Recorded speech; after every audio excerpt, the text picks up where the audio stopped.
boxing as being implemented now as we start the year 2009.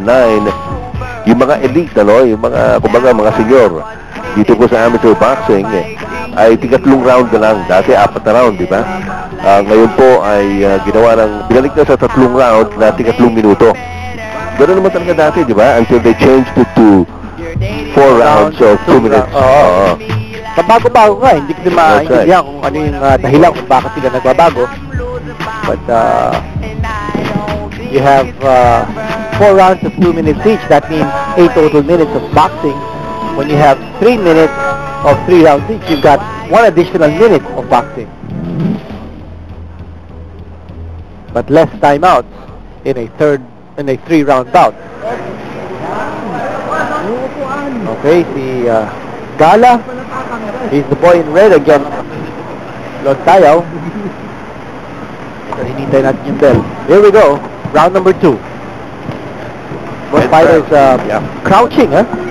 Oo, ito parang nag-fake dito si si Lontayaw.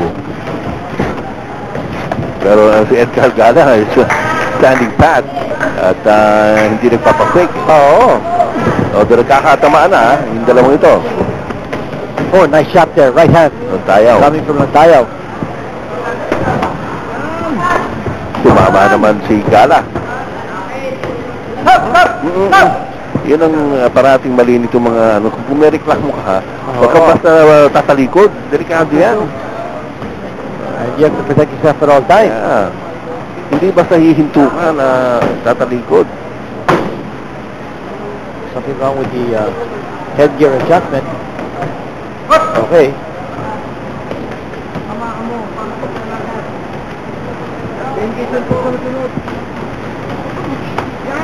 Very similar styles, both these fighters. Oo nga, pareho.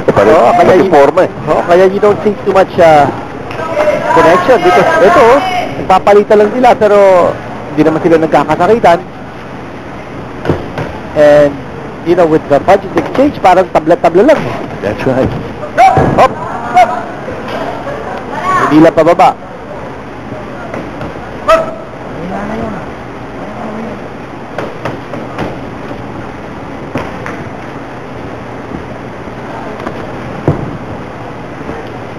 Now, these boxers are already at a very mature age, huh?